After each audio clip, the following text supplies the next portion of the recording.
Hi friends, welcome to Sham institute daily current affairs. May 15, 2024లో ఉన్న current affairs discuss చేద్దామండి. So మరి May 15, 2024 current affair చూసినట్లయితే ఇక్కడ మే 15 ఒక ఇంపార్టెన్స్ ఉంది. ప్రతి సంవత్సరం కూడా మే 15ని international day of the families అంటే ప్రపంచ కుటుంబాల దినోత్సవంగా, వరల్డ్ ఫ్యామిలీస్ డేగా జరుపుకుంటాం. సో దానికి ఇతివృత్తం ఏంది కూడా చూద్దామండి. దాంతోపాటుగా UNESCO's memory of the world Asia Pacific regional register అని చెప్పేసి ఒకటి ఉంటుంది. అంటే ఇక్కడ ప్రపంచవ్యాప్తంగా ఒక పేరొందినటువంటి సంస్కృతి సాంప్రదాయాలు ఏవైతే ఉన్నాయో అవి బాగా పాపులర్ అవుతాయి. అవి పుస్తకాలే కానివ్వండి, సివిలైజేషనే కానివ్వండి, అలాంటి వాటికి ఏం చేస్తుందంటే ఒక సంబంధించినటువంటి గుర్తింపు ఇస్తుంది అనమాట. దీన్ని మనం యునెస్కో యొక్క memory of the world Asia Pacific regional register అంటే ఏసియా పసిఫిక్ ప్రాంతంలో ఒక ప్రాంతీయమైనటువంటి విషయంలో కొన్ని పుస్తకాలను ఇందులో చేర్చడం జరిగిందనమాట.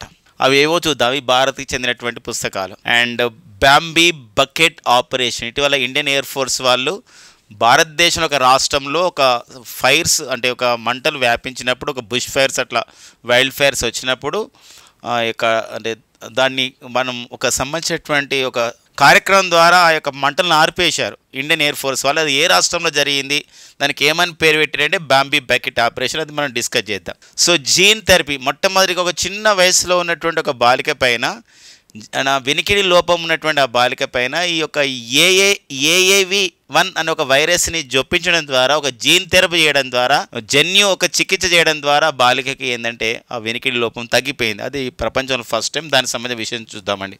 పంజరాల పంజరం అని చెప్పేసి ఒక న్యూస్లో ఉందండి. ఇది ఒక ఇన్వెన్షన్ అనమాట, ఇది ఒక ఆవిష్కరణ. అది ఏదో చూద్దామండి. అంతేకాకుండా ఇటీవల కాలంలో middle east respiratory syndrome corona virus ఒక దేశంలో వ్యాప్తి చెందడం ద్వారా కొంతమంది మరణించడం జరిగింది. దానికి సంబంధించిన విషయం చూద్దాం.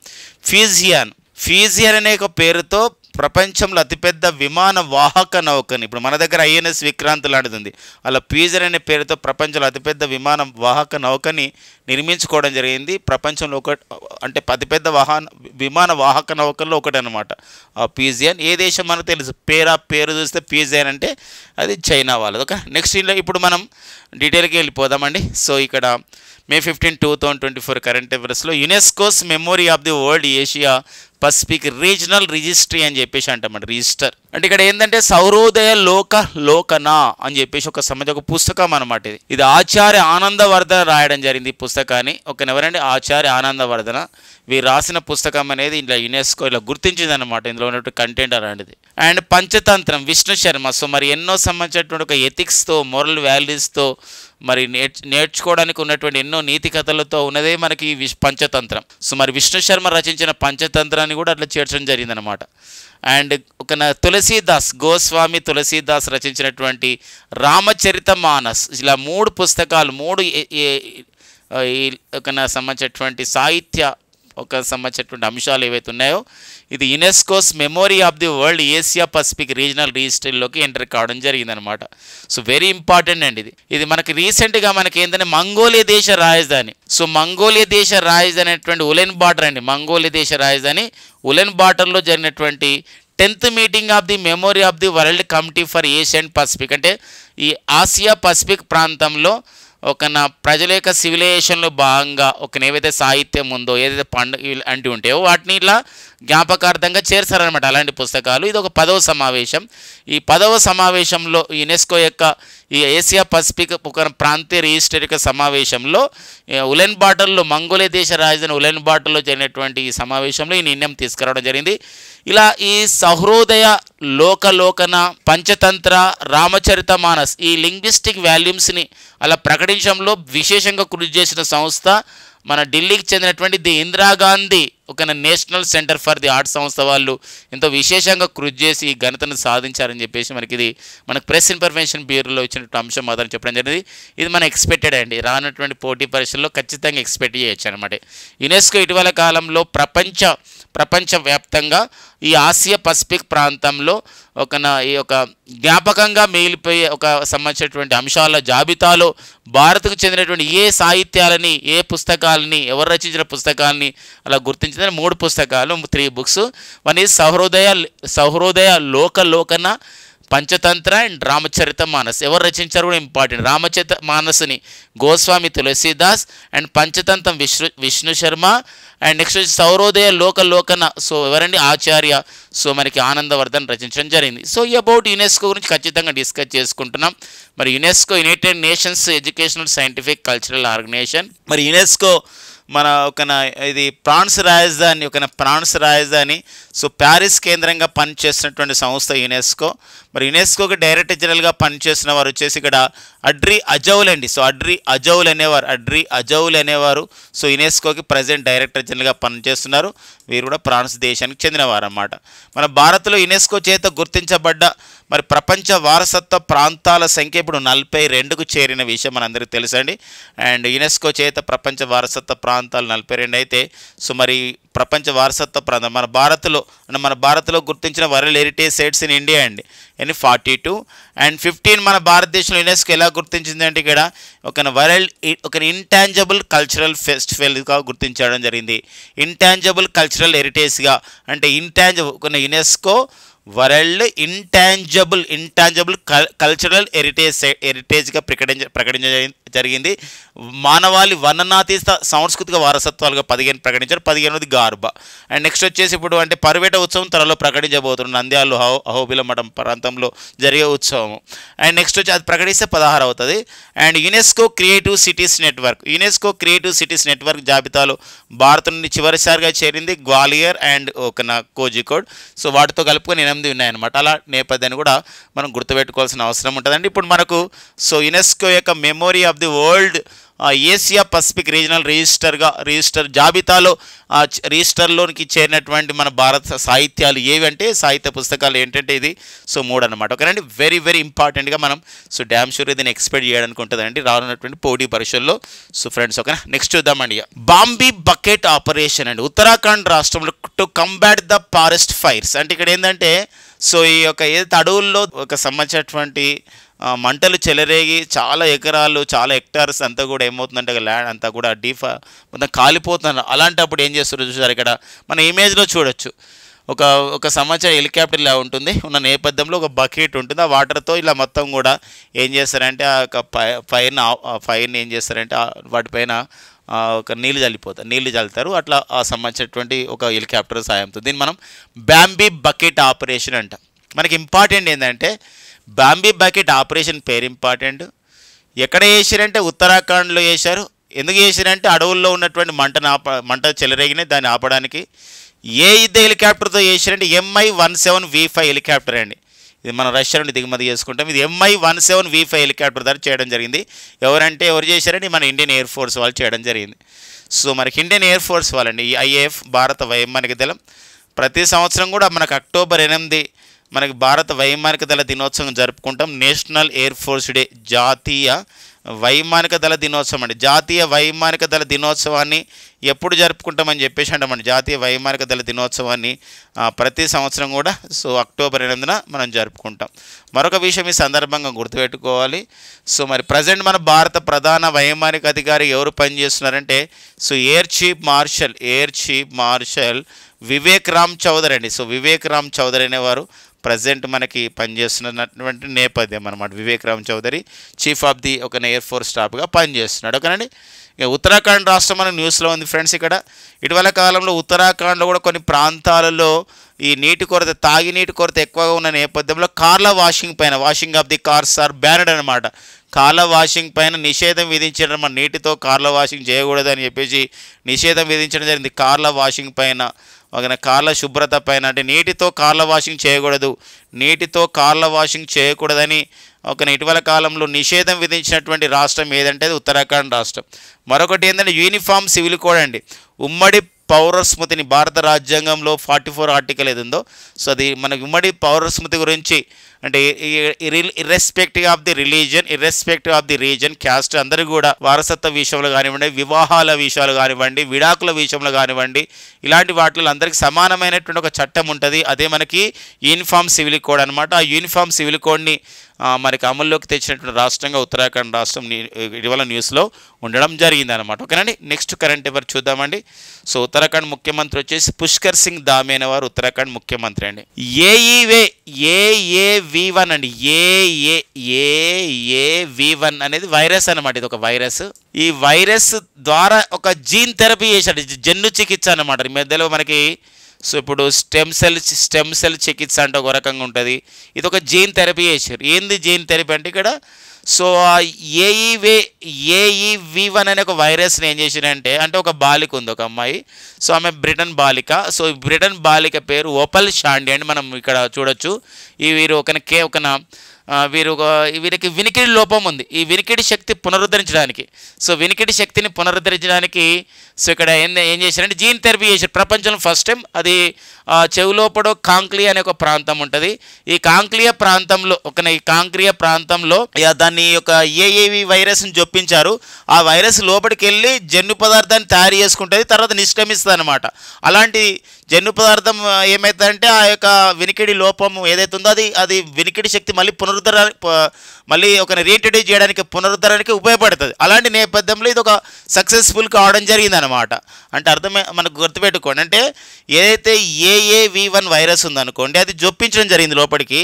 వైరస్ని లోపలికి ఇంక్లూడ్ చేస్తే ఈ వైరస్ ఏం చేస్తుందంటే ఆ కాంక్లియా ప్రాంతానికి వెళ్ళి, చెవిలో చిన్న భాగానికి వెళ్ళి అక్కడ ఆ యొక్క సంబంధించిన జన్యు పదార్థాన్ని తయారు చేసుకుని మళ్ళీ బయటకు వస్తుంది అనమాట. అలా ఆ జన్యు పదార్థం ఎందుకు ఉపయోగపడుతుంది? వినికిడి శక్తిని మళ్ళీ రావడానికి ఉపయోగపడుతుంది అనమాట. అది ఈ జీన్ థెరపీలో ఒక భాగం. అది సక్సెస్ఫుల్ కావడం జరిగింది.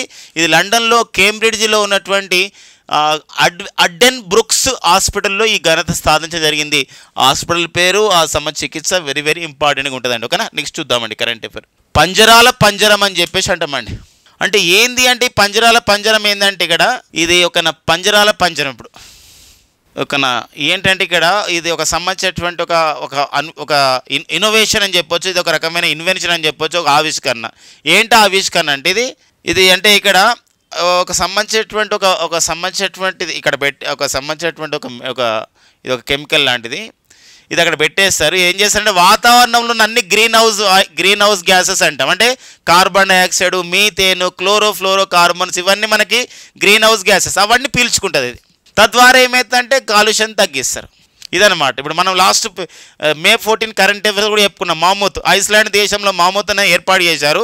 మామూత్ ఏంటంటే మనకు పర్యావరణంలో కార్బన్ డైఆక్సైడ్ తీసుకొని అక్కడ బంధించేస్తుంది. అట్లా ఓర్కా అని బమ్ముతుని ఇక్కడ రెండింటిని ఏర్పాటు చేశారు. మనం May 14, 2024 కరెంట్ అఫైర్స్ డిస్కస్ చేసినాం. ఇక్కడ కూడా యునైటెడ్ కింగ్డమ్ అండ్ చైనా శాస్త్రవేత్తలు ఇద్దరు కూడా ఈ పంజరాల పంజరం అని చెప్పేసి ఒక ఆవిష్కరణ చేశారు. ఇది కార్బన్ డైఆక్సైడ్తో పాటు పలు గ్రీన్ హౌస్ వాయువులను శోషించుకొని కాలుష్యం తగ్గిస్తుంది. వెరీ వెరీ ఇంపార్టెంట్ అండి. ఇది మనకి ప్రయోగం సక్సెస్ కావడం జరిగిందనమాట. ఇక నెక్స్ట్ వచ్చేసి సౌదీ అరేబియా దేశంలో ఈ కరోనా వైరస్ మెర్స్ అనే రకమైన కరోనా వైరస్ అనేది వ్యాప్తి చెందడం జరిగింది. ఇది ఒంటెల నుంచి వైరస్ మనుషులకు వ్యాపించిందని భావిస్తున్నారు. కొన్ని మరణాలు కూడా జరిగినాయి అన్నమాట ఇటీవల. అంటే ఇది May మొదటి వారంలో, ఏప్రిల్ చివరి వారంలో. సో మెర్స్ అంటే అబ్రివేషన్ ఇంపార్టెంట్ అండి. మిడిల్ ఈస్ట్ రెస్పిరేటరీ సిండ్రోమ్ అంటారండి. ఈ మెర్స్ అంటే ఏంటంటే మిడిల్ ఈస్ట్ రెస్పిరేటరీ సిండ్రోమ్ అని చెప్పేసి మనకు అంటున్న సందర్భం. ఇది ఒక సౌదీ అరేబియా నేపథ్యం ఇంపార్టెంట్. ఇక ప్రపంచంలోనే మహిళలకి 2015 సంవత్సరంలో మహిళలకి ఓటకు కల్పించినటువంటి దేశం సౌదీ అరేబియా. మరొక విషయం మనం చూసినట్లయితే సోఫియా అనే రోబోకి పౌరసత్వం ఇచ్చినటువంటి తొలి దేశం కూడా సౌదీ అరేబియానే. మరొక విషయం ఉందండి సౌదీ అరేబియా గురించి. సో మరి ఏంటంటే ఈ రూమీ హల్కతాని ఎవరైతే ఉన్నారో రూమీ హల్కతాని సో సౌదీ అరేబియాకి చెందిన మహిళ. సో అందాల పోటీల్లో పాల్గొనబోతుంది. సో ఇలా అందాల పోటీల్లో పాల్గొనబోతున్నట్టు తొలి సౌదీ అరేబియా మహిళగా సో రికార్డు పొందడం జరుగుతుంది అనమాట. ఓకేనా, నెక్స్ట్ కరెంట్ అఫైర్ చూద్దాం. ఫిజియాన్ ఏంటండి? ఫిజియాన్ అనేది ప్రపంచంలోనే అతిపెద్ద విమాన వాహక నౌకల్లో ఒకటి. బట్ ఆసియా ఖండంలో ఫస్ట్ది. మరి ఆసియా ఖండంలోనే అతిపెద్ద విమాన వాహక నౌక అంటే ఇక్కడ చూడండి ఎయిర్ క్రాఫ్ట్ క్యారియర్ అని చెప్పేసి అంటాం. ఎయిర్ క్రాఫ్ట్ కెరియర్ వార్షిప్ అని చెప్పేసి అంటాం. మరి ఇది ఫిజియన్. దానికి ఫిజియన్ ఎవరు నిర్మించుకున్నారంటే చైనా వాళ్ళు నిర్మించుకోవడం జరిగింది. సో ఆల్రెడీ మనం చైనా ఈమాల్స్ అనే వ్యవస్థ ఉంటుంది. ఈమాల్స్ వ్యవస్థ అంటే ఏంటంటే while take up from the ground. అంటే టేకప్ అంటారు, ల్యాండింగ్ అంటారు విమానము. మరి టేకప్ అంటే పైకి పోతుంది, ల్యాండింగ్ అంటే కిందికి దిగుతుంది. అలాంటప్పుడు టేకప్ అవుతున్నప్పుడు ఏంటంటే ఇది ఎలక్ట్రోమాగ్నెటిక్ వ్యవస్థ ఉంటుంది అనమాట. దాని విద్యుదయస్కాంత ఆధారిత వ్యవస్థ ఉండడం ద్వారా చాలా స్పీడ్గా ఆ టేకప్ అయిపోతుంది. అంటే గతంలో ఇది ఏంటంటే స్కీ జంప్ అనే వ్యవస్థ ద్వారా ఏంటంటే మెల్లగా టేకప్ కావడానికి టైం పట్టేది. ఇప్పుడు ఇది చాలా స్పీడ్గా విద్యుదయస్కాంత ఆధారిత వ్యవస్థ ద్వారా ఇలా ఈమాల్స్ వ్యవస్థ ద్వారా ఇది టేక్ అయిపోయే సిస్టమ్ ఈ యొక్క విమానాల్లో, అంటే విమానాలకు పెట్టడం కాదు, అది గ్రౌండ్లోనే ఉంటుందని చెప్పేసి ఇక్కడ శాస్త్రవేత్తలు చెప్పారు. అండ్ ఇంకోటి, అమెరికా దేశానికి చెందినటువంటి జెరాల్డ్ ఆర్ ఫోర్డ్ శ్రేణి క్యారియర్, అంటే జెరాల్డ్ ఆర్ ఫోర్డ్ శ్రేణి అంటే ఇది ఒక సంబంధించినటువంటి విమాన వాహక నౌకలు. ఆ యొక్క సంబంధించిన క్యారియర్లలో వాడే, క్యారియర్లు అంటే ఇది నథింగ్ బట్ ఇక నౌకల్లో వాడే ఈమాల్ వ్యవస్థ చైనా దేశం ఈ ఫ్యూజియన్లో అమర్చిందని చెప్పొచ్చు అనమాట. ఇది సో మనకి ఒక ఇంపార్టెంట్గా ఉంటుందండి. ఇటీవల వార్తల్లో ఈమాల్ వ్యవస్థ అంటే ఏంది, స్కీ జంప్ వ్యవస్థ అంటే ఏంటంటే ఈ విమాన వాహక నౌక పైన ఇప్పుడు మన ఐఎన్ఎస్ విక్రాంత్ కూడా ఉంది మన దగ్గర. ఇలాంటప్పుడు ఆ విమాన వాహక నౌకల పైన ఇప్పుడు ఏం చేస్తున్నారంటే విమానం టేకఫ్ అవడానికి ఒకప్పుడు మెల్లగా వెళ్ళినప్పుడు ఈసారి స్పీడ్గా వెళ్ళే ఒక ఈమాల్స్ వ్యవస్థను అభివృద్ధి చేసుకుంది. ఇది అమెరికా దేశంలో ఏవైతే విమాన వాహక నౌకలు ఉన్నాయో జెరాల్డ్ ఆర్ ఫోర్డ్ శ్రేణి క్యారియర్లలో ఉపయోగించే ఈ ఈమాల్ వ్యవస్థ ఇందులో యూజ్ చేశారని చెప్పేసి మనకు ఉందండి. ఇది ఫ్యూజియన్, ఇటీవల వార్తల్లో ఫ్యూజియన్ అనేది ఏందంటాడు అంటే ఆసియా ఖండంలో అతిపెద్ద విమాన వాహక నౌక అని చెప్పేసి. అంటే ఇలా కొన్ని డైరెక్ట్ క్వశ్చన్స్ వస్తాయండి. ఇప్పుడు లాస్ట్ టైం ఎగ్జామ్లో అడిగాడు, ఇటీవల వార్తలు ఉన్న S-400 అనేది ఏందన్నాడు. S-400 అనేది అంటే ప్రతిసారి ప్రశ్న పెద్దగా ఉండాలి, స్టేట్మెంట్స్ ఉండాలి, పేజ్ ఉండాలని అనుకోకండి. ఒక్కోసారి చిన్నవి కూడా ఉంటాయి. ఏదానికైనా ఒకటి మనకు మార్క్ ఉంటుంది. మరి ఇటీవల వార్తల్లో S-400 అనేది ఏందన్నాడు. ఇదొక జలంతరిగామ అన్నాడు. ఇలా క్వశ్చన్ ఇచ్చాడని ఒకసారి మన కాంపిటేటివ్ ఎగ్జామ్లో. S-400 అనేది ఇట్ ఈజ్ ఎ సబ్మరైనా, ఇది ఒక జలంతరిగామ, లేకపోతే ఇది ఒక యుద్ధ విమానమా, అంటే ఇట్ ఈజ్ ఏ ఎయిర్ క్రాఫ్టా, యుద్ధ విమానమా, లేకపోతే S-400 అనేది ఇట్ ఈజ్ ఏ ట్రయపు క్షిపణి వ్యవస్థన, ఈ ట్రయపు మిజైల్ సిస్టమా, ట్రయపు క్షిపణి వ్యవస్థన. S-400 అనేది ఒక గన్నా, లేకపోతే ఒక గన్ అంటే ఇక్కడ ఒక సంబంధించినటువంటి ఒక పిస్టల్ రైఫిల్ అన్నప్పుడు రైట్ ఆన్సర్ వచ్చేసి ఇట్ ఈజ్ ఏ ట్రయపు క్షిపణి వ్యవస్థ అనమాట. ట్రైప్ missile system we're India imported this S-400 from the Russia అనమాట. ఇలా కొన్ని అడుగుతున్న నేపథ్యం ఉంటుంది. ఫ్యూజియన్ అనేది ఏందంటాడంటే ఇది ఆసియాలో అతిపెద్ద విమాన వాహక నౌక అండి. ఓకే, నెక్స్ట్ కరెంట్ ఎవరు చూద్దాం. జేమ్స్ అండర్సన్, సో మరి ఇంగ్లాండ్ క్రికెటర్ అండి తను. సో మరి ఎన్నో రికార్డ్స్ అని సొంతం చేసుకున్నాడు ఒక క్రికెట్లో. మరి ఇంగ్లాండ్ అనేది మనకి ఈ క్రికెట్కు పుట్టినిల్లు అక్కడ కాబట్టి అలాంటి ఇంగ్లాండ్లో మరి క్రికెటర్ జేమ్స్ అండర్సన్ జూలై 2024లో వెస్టిండీస్తో చివరి టెస్ట్ మ్యాచ్ ఆడబోతున్నాడు. మనకి ప్రపంచ ప్రఖ్యాతి చెందినటువంటి క్రికెట్ గ్రౌండ్ అంటే మనకి లండన్లో ఉన్న లార్డ్స్ మైదానం. అక్కడతో అదే చివరి మ్యాచ్ అని చెప్పేసి అధికారికంగా ప్రకటించడం జరిగింది. అంటే జూలై 2024లోనే రిటైర్ కాబోతున్నానని ప్రకటించాడు జేమ్స్ అండర్సన్. కాబట్టి ఇటీవల ఎవరైనా రిటైర్మెంట్ అయినా రికార్డు సాధించిన క్రికెటర్ల పైన కానీ వివిధ క్రీడాకారులపైన అడుగుతాడు కాబట్టి మనకి ఇంపార్టెంట్గా ఉంటుందండి. ఓకేనా, ఈ సంబంధించినటువంటి పర్సన్స్ కింద న్యూస్లో చెప్పొచ్చు అనమాట. International day of the families అంటే మనకి ఇంతలో చెప్పుకున్నాం, ప్రతి సంవత్సరం కూడా మే 15ని ప్రపంచ కుటుంబాల దినోత్సవం మనం జరుపుకుంటున్నాం. ఒక May 15, 2024 international day of the family జరుపుకుంటే వాట్ ఈజ్ ద థీమ్, ఏమి ఇతివృత్తం ఇచ్చారంటే ఫ్యామిలీస్ అండ్ క్లైమేట్ చేంజ్, అంటే కుటుంబాలు మరి వాతావరణ మార్పులు అన్నాడు. అంటే వాతావరణ మార్పులు, శీతస్థితి మార్పులు అంటే అర్థం ఏంటంటే వాతావరణ మార్పు కాకుండా, శీతస్థితి మార్పు కాకుండా, పర్యావరణ మార్పు చెందకుండా, కుటుంబాలు కూడా పర్యావరణ మార్పు కాకుండా పర్యావరణాన్ని కాపాడుకోవాలి, ఒక బాధ్యతగా తీసుకోవాలి, రెస్పాన్సిబిలిటీగా తీసుకోవాలనే ఈ ఇతివృత్తం అనేది ఇవ్వడం జరిగింది. International day of the families అనేది ఒక మే 15, 2024 యొక్క ఇతివృత్తం అండి. ఫ్యామిలీస్ అండ్ క్లైమేట్ చేంజ్ అనేది దీని యొక్క ఇతివృత్తం అనేది మనకు థీమ్గా గుర్తుపెట్టుకోండి. అండ్ ఇక నెక్స్ట్ వచ్చేసి ఇక ఫ్రెండ్స్ మనకి మరొక వార్త ఈరోజు ఇచ్చారు, నిన్న కూడా ఇచ్చారు, మే 14 ఇచ్చారు ఇదే న్యూస్, మే 15 కూడా ఇచ్చారు, మే 16 కూడా ఇస్తారు. ఎందుకోసం అంటే ఈ పోలింగ్ విషయంలో, అంటే 4వ దశ పోలింగ్ మనకు సార్వత్రిక ఎన్నికల్లో జరిగినటువంటి 4వ దశ పోలింగ్ మనకి సో ఎప్పుడు జరిగింది మై డియర్ ఫ్రెండ్స్ అంటే మనందరికీ తెలుసు మే 13. సో మనందరం ఓటుకు వినియోగించుకున్నాం. మే 13, 2024 జరిగింది మన ఆంధ్రప్రదేశ్ తెలంగాణతో పాటుగా మరికొన్ని రాష్ట్రాలు. ఇలా మొత్తం 96 లోకసభ స్థానాలకి ఆంధ్రప్రదేశ్లో ఉన్న 175 ఎమ్మెల్యే స్థానాలకు జరిగినాయి. ఓసారి అర్ధరాత్రి తర్వాత కూడా కొన్ని ప్రాంతాల్లో పోలింగ్ జరిగినట్టుంది, అందుకే సరైన డాటా వస్తలేదు. ఈ రోజున డాటా ప్రకారం జస్ట్ ఇన్ఫర్మేషన్ గురించే, ఫైనల్ ఇన్ఫర్మేషన్ వచ్చి మనం చెప్పుకునే ప్రయత్నం చేద్దాం.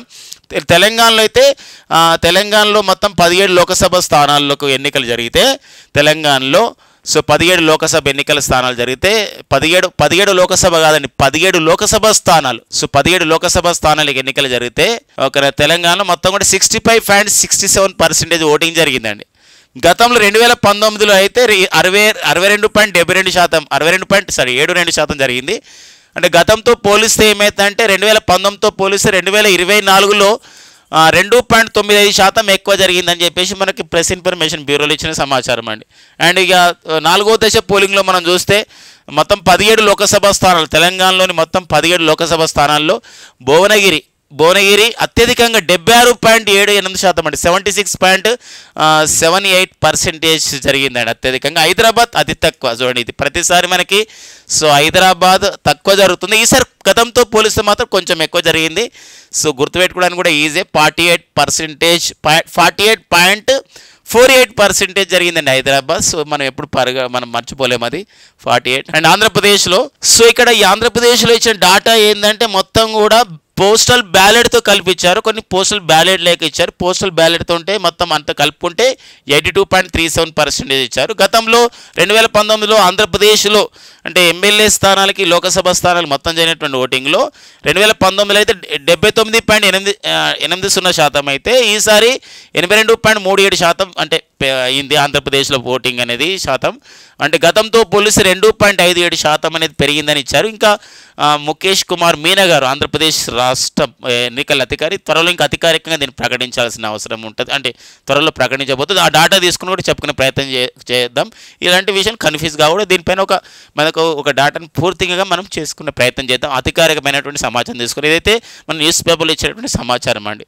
అంటే ఇంత అయిందని మనం తెలుసుకోవడానికి మాత్రమే. ఇది మనకు 4వ దశ పోలింగ్లో ఉన్నటువంటి అంశం అండి. ఓకేనా, మరింత అథెంటిక్ ఇన్ఫర్మేషన్ మనం యాజ్ ఫర్ ఓకేనా అధికారికంగా ప్రకటించిన దాన్ని బట్టి చూద్దామండి. ఎందుకోసం చాలా న్యూస్ పేపర్లో చాలా రకాలుగా డాటా ఇస్తున్నాడు ఓకేనా. కాబట్టి మనం ప్రెస్ ఇన్ఫర్మేషన్ బ్యూరోని, ఎలక్షన్ కమిషన్ వెబ్సైట్ ఆధారంగా దీని డాటాను తీసుకునే ప్రయత్నం చేద్దాం. ప్రజెంటే దానిలో ఇంకా ఎలాంటిది అప్డేట్ కాలేదు ఓకేనా, జస్ట్ పేపర్లో ఉన్న ఇన్ఫర్మేషన్ ఇది ఓకేనా. నెక్స్ట్ చూద్దామండి, వైభవ్ అనిల్ కాలే. సో ఎవరండి వైభవ్ అనిల్ కాలే అంటే ఇతను మన భారత సైన్యంలో పనిచేశాడు, కల్నల్గా పనిచేశారు ఇతను, కర్నల్గా. సో రిటైర్మెంట్ కూడా కావడం జరిగింది. అయితే ఐక్యరాజ్యసమితి శాంతి పరీక్ష ధనం అంటాం, అంటే యునైటెడ్ నేషన్స్ ఈ యొక్క పీస్ కీపింగ్ ఆపరేషన్స్లో ఇతను పనిచేస్తున్నాడు. ఇజ్రాయెల్ దేశం అంటే ఇక్కడ అంటే ఇజ్రాయెల్ అండ్ ఈ పాలస్తీనా దేశాలు ఇతను పనిచేస్తున్నాడు. మరి ఇజ్రాయెల్ పాలస్తీనాలోని రఫా ప్రాంతంలో, గాజా ప్రాంతంలో దాడి చేసినప్పుడు ఇతను మరణించాడు. ఒక సంబంధించిన జీపులో వెళ్తున్నప్పుడు మనకి న్యూస్లో ఇచ్చారు. వెంటనే ఐక్యరాజ్యసమితి వెంటనే దీనిపైన దర్యాప్తు ఏర్పాటు చేసింది. వెంటనే ఇజ్రాయెల్ కూడా దర్యాప్తు చేసింది. ఎందుకు మన భారతీయుడు తను మరణించడం జరిగిందన్నమాట. కాబట్టి ఇటీవల కాలంలో పాలస్తీనా ఇజ్రాయెల్ క్రైసిస్లో భాగంగా, యుద్ధంలో భాగంగా గాజా రఫా ప్రాంతంలో, పాలస్తీనాలోని రఫా ప్రాంతంలో సో మరి ఇజ్రాయెల్ యొక్క ఆ దాడి వల్ల చంపివేయబడ్డ లేదా చనిపోయినటువంటి భారత మాజీ సైనికాధికారి కర్నల్ ఎవరు, కర్నల్ అంటే అతని యొక్క హోదా అండి, కర్నల్. అతని పేరు వైభవ్ అనిల్ కాలే. ఎవరు? వైభవ్ అనిల్ కాలే. సో అనే విషయం గుర్తుపెట్టుకోండి. దీన్ని ఐక్యరాజ్యసమితి దర్యాప్తు చేస్తుంది. ఇజ్రాయెల్ కూడా దర్యాప్తు అనేది జరుగుతూ ఉందన్నమాట. ఎందుకోసం అంటే ఇది ఇప్పుడు కొనసాగుతుందని ఎప్పటి నుంచి కొనసాగుతుంది ఇజ్రాయెల్ పాలస్తీనా క్రైసిస్ అంటే అక్టోబర్ 7, 2023 కొనసాగుతూ ఉందన్నమాట. ఎందుకోసం అంటే ఈ పాలస్తీనాకి చెందిన హమాస్ సంస్థ ఇజ్రాయెల్ పైన ఆపరేషన్ ఆల్ అక్సా ఫ్లడ్ అనే ఫ్రేజ్తో లేదా ఆపరేషన్ ఆల్ అక్సా స్టామ్తో దాడి సాగిస్తే మళ్ళీ ఇజ్రాయెల్ పాలస్తీనాలో వివిధ ప్రాంతాలపైన ఆపరేషన్ ఐరన్ స్వాడ్ అనే పేరుతో దాడి జరుపుతూ ఉందన్నమాట. సో మనం గత క్లాసెస్లో వీటిపైన చాలా వివరంగా డిస్కస్ చేసుకోవడం జరిగిందనమాట. నెక్స్ట్ కరెంట్ అఫైర్ చూద్దామండి. సో మనకి ఇక్కడ గమనించాల్సిన అవసరం ఒకటి ఉందండి. ఇక్కడ అంటే ఆర్కిటెక్ట్స్ ఇన్ ప్రాక్టీస్ అంటే ఆర్కిటెక్ట్స్ అంటమాట, అంటే భవన నిర్మాణ రంగంలో ఉండే వాళ్ళని మనం ఆర్కిటెక్ట్స్ అని చెప్పేసి అంటాం.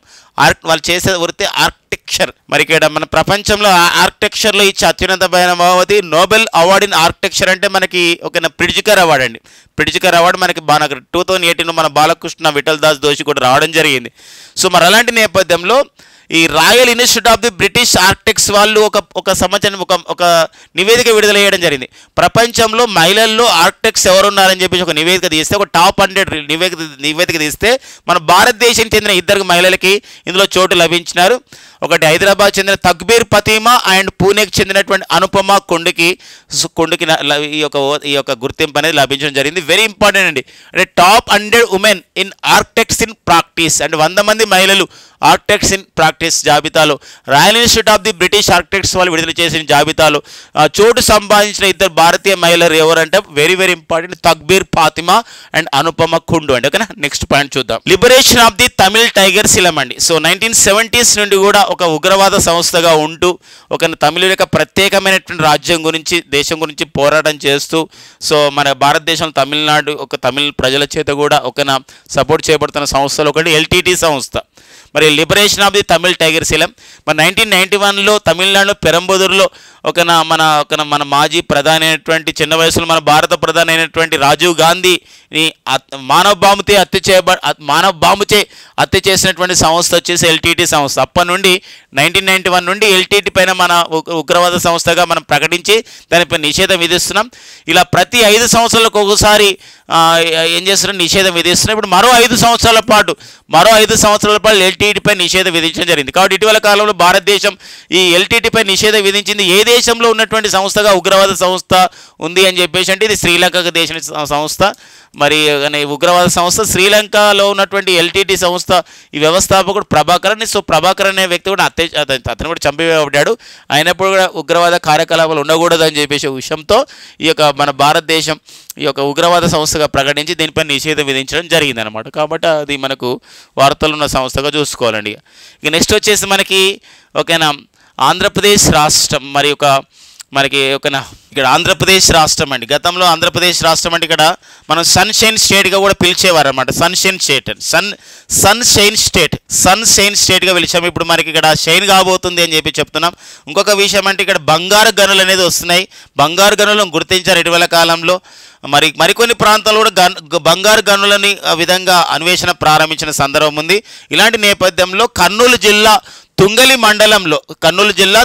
తుంగలి మండలం జొన్నగిరి ప్రాంతం గ్రామం వద్ద ఒక బంగారు గనుగు ఉంది.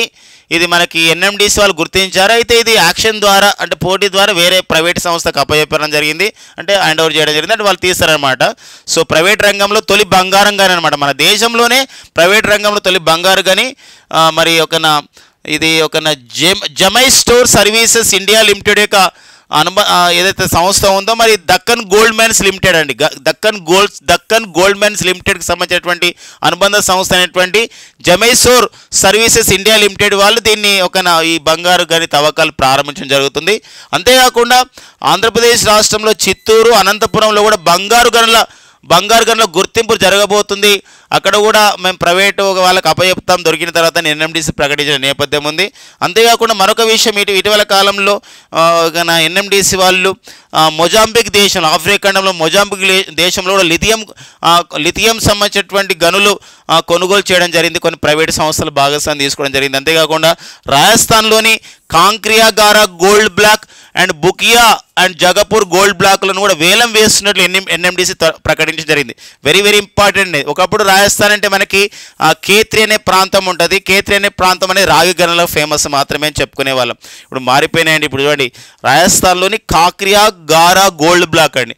కాక్రియాగారా గోల్డ్ బ్లాక్ ఒకటి అండ్ జగాపూర్ గోల్డ్ బ్లాక్ అంటే ఇక్కడ ఏమవుతుంది, గోల్డ్ అండి, ఇది బంగారం గనులను వేలంపాట వేస్తున్నాము ప్రైవేట్ సంస్థలకు అని చెప్పేసి ఈ నేషనల్ మినరల్ డెవలప్మెంట్ కార్పొరేషన్ వాళ్ళు చెప్పడం జరిగింది అనమాట. భారతదేశం ఇటీవల ఎన్ఎండిసి వాళ్ళు ఏ దేశంలో లిథియం గనులను కొనుగోలు చేసి ప్రైవేట్ రంగానికి ఇవ్వడం జరుగుతుందని మొజాంబిక్ దేశంలో ఆ దేశంతో జరుగుతున్న ఒప్పందం మేరకు అనమాట. ఆంధ్రప్రదేశ్లో కర్నూలు కాకుండా మరే 2 జిల్లాలు ఇటీవల కాలంలో గనుల యొక్క గుర్తింపుకు ప్రయత్నం జరుగుతుందని ఎన్ఎండిసి ప్రకటించిందంటే చిత్తూరు, అనంతపురంలో రామగిరి ప్రాంతంలో గతంలో ఆనవాళ్ళు గుర్తించడం జరిగింది అనమాట. ఇలా ప్రతి పాయింట్ ఇంపార్టెంట్. మన రీసెంట్గా ఏపీపీఎస్సీ గ్రూప్ 2, గ్రూప్ 1 ఎగ్జామ్లో కూడా ఈ సంబంధించిన బిట్స్ అనేది రావడం జరిగిందండి. వెరీ ఇంపార్టెంట్గా ఉంటుంది. ఇది ఒక జాతీయ స్థాయి అంశంగా చూసుకోవాలి, నేషనల్ అఫేర్గా. ఓకేనండి, ఒక ఇంపార్టెంట్ అండి. ఓకే, ఎన్ఎండిసి అంటే నేషనల్ మినరల్ డెవలప్మెంట్ కార్పొరేషన్. మరి ఇది హైదరాబాద్ అండి, దీని ప్రధాన కార్యాలయం హైదరాబాద్లో ఉంటుంది. ఎన్ఎండిసికి ప్రచారకర్తగా అంబాసిడర్గా పనిచేసిన వారు ప్రముఖ బాక్సర్ అయినటువంటి నిఖత్ జరీన్ గారు ఎన్ఎండిసికి ప్రచారకర్తగా పనిచేస్తున్నారు. నెక్స్ట్ వచ్చేసి ఫ్రెండ్స్ ఇక్కడ 2023-24లో పబ్లిక్ సెక్టార్ బ్యాంక్స్ అంటారు పిఎస్బిల లాభం అనేది చాలా అండి. గతంలో 1,02,000 కోట్ల మాత్రమే లాభం వస్తే 2022-23 ఆర్థిక సంవత్సరంలో అంత వస్తే ఇప్పుడు 2023-24 ఆర్థిక సంవత్సరంలో పబ్లిక్ సెక్టర్ బ్యాంకులు మొత్తం అంటే ప్రభుత్వ రంగ బ్యాంకులు 12 ఉన్నాయి. చాలా విలీనం చేశారు కదా. ఇలా మొత్తం 1,41,203 కోట్ల లాభం వచ్చిందండి. ఇందులో అత్యధికంగా స్టేట్ బ్యాంక్ ఆఫ్ ఇండియా 40% లాభం, అంటే మొత్తం లాభంలో 40% స్టేట్ బ్యాంక్ ఆఫ్ ఇండియా అనమాట, 61,077 కోట్లు. పంజాబ్ నేషనల్ బ్యాంక్ 8,245 కోట్లు. అండ్ నెక్స్ట్ యూనియన్ బ్యాంక్ వాళ్ళు 13,649 కోట్ల లాభంతో ఉన్నారు. ఇక మిగతా బ్యాంకులు కూడా అలా ఉన్నాయండి. కాబట్టి వెరీ ఇంపార్టెంట్గా ఉంటుంది ఈ డాటా, ఒక కరెంట్ ఎకనామీ పాయింట్ యాప్లో. ఓకేనా, వెరీ ఇంపార్టెంట్. ఇంపార్టెంట్ అండి. ఎంత లాభం వచ్చింది, ఏ బ్యాంక్ శాతం, ఏ బ్యాంక్ వాళ్ళు ఎక్కువ వాటా ఉంది లాభాల్లో కూడా ఇంపార్టెన్స్ మనకు ఉండడం జరిగింది అనమాట. ఓకే, నెక్స్ట్ చూద్దామండి. కామి రీటా షేర్పై ఇప్పుడు మరొక రికార్డు సాధించడం జరిగింది. లాస్ట్ ఇయర్ రికార్డ్ ఏంటంటే 2023లో రికార్డ్ ఏంటంటే అత్యధిక సార్లు ఎవరెస్ట్ శిఖరాన్ని అధిరోహించినటువంటి వారు కామిరెడ్డి షెర్పా. అప్పుడు 2023లో 28 సార్లు ఇతను ఎవరెస్ట్ శిఖరం అధిరోహించినటువంటి ఒక వ్యక్తిగా రికార్డు సాధిస్తే, ఇప్పుడు మరి మరొక పర్యాయం 2024 సంవత్సరంలో మరొక పర్యాయం మన మే 12న మరొకసారి ఎక్కాడని చెప్పేసి మరొక పర్యాయం ఎక్కడం జరిగింది. కాబట్టి మొత్తం ఎవరెస్ట్ శిఖరాన్ని అత్యధికంగా 29 సార్లు ఎవరెస్ట్ శిఖరాన్ని అధిరోహించినటువంటి వ్యక్తిగా ఇప్పుడు ఒక నేపాల్కు చెందినటువంటి కామి రీటా షెర్పా గుర్తించబడడం జరిగిందండి. సో ఇది ఒక ఒక సాహసానికి, ఒక సింబల్ ఆఫ్ ది ఒక అడ్వెంచర్కి గుర్తుగా మనకు ఉంటుంది. కాబట్టి సో ఎవరెక్కారు, పేరేంది, ఏ దేశం, ఇలా మనకి ఇంపార్టెంట్గా ఉంటుంది. 8,848 ఒక మీటర్ల ఏంటంటే 8,848 ఒక 0.86 మీటర్స్ అండి ఎవరెస్ట్ శిఖరం ఎత్తు. కొన్ని పేపర్లో 46 అని ఇచ్చాడు. బట్ ఇక్కడ ఏంటంటే 8,848.86 మీటర్లుగా అధికారికమైన వెబ్సైట్లు ఇచ్చారు. కాబట్టి మనం గుర్తుపెట్టుకోవాల్సిన అవసరం ఉందండి. ఇక ప్రతి సంవత్సరం కూడా 1953లో ఎవరెస్ట్ శిఖరాన్ని ఎడ్మండ్ హిల్లరీ, టెన్సింగ్ నార్క్ అనే ఇద్దరు వ్యక్తులు అధిరోహించారు. కాబట్టి ప్రతి సంవత్సరం కూడా మనం మే 29న ఎవరెస్ట్ దినోత్సవంగా, ఎవరెస్ట్ డేగా మనం జరుపుకుంటున్న సందర్భం, ఎవరెస్ట్ డేగా మనం జరుపుకుంటున్నాం. ప్రతి సంవత్సరం మే 29 నేపాల్లో ఉందండి ఎవరెస్ట్ శిఖరం. సో నెక్స్ట్ చూద్దామండి. మన 5th generation of the computer technology మనం యూజ్ చేస్తున్నామండి. What we're enjoying today, that is the 5th generation of the computer technology, that is the 5G అని చెప్పేసి అంటాం.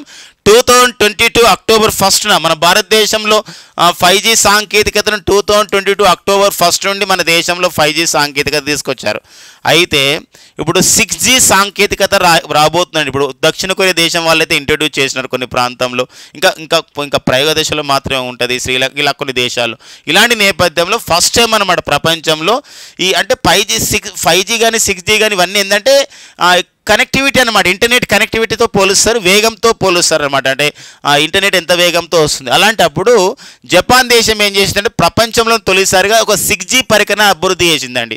ఇది ఎంత అంటే ఇది 5Gతో పోలిస్తే 20 రెట్లు అధికంగా ఇంటర్నెట్ కనెక్టివిటీ ఉంటుంది, వేగంగా పనిచేస్తుంది ఇంటర్నెట్ కనెక్టివిటీ అనమాట. అది కనిపెట్టడం జరిగింది. తొలిసారిగానే పదం వచ్చింది కాబట్టి ఇది ఒక సూపర్లేటివ్ ప్రథంల కిందకు వస్తుంది. ప్రపంచంలోని తొలి 6G పరికరం ఎక్కడ తయారు చేయబడింది, జపాన్. అది ఎందుకోసం అంటే ఇక్కడ 5Gతో పోలిసి ఎంత రేట్లు అధికంగా ఉంటుంది, దేనితో పోలిస్తే ఇంటర్నెట్ కనెక్టివిటీ స్పీడ్తో పోలడం జరుగుతుంది అనమాట. ఎంబీపీఎస్ అంటే మెగాబైట్స్ పర్ సెకండ్తో అట్లా పోలుస్తారు అంతే. ఓకేనా, నెక్స్ట్ చూద్దామండి.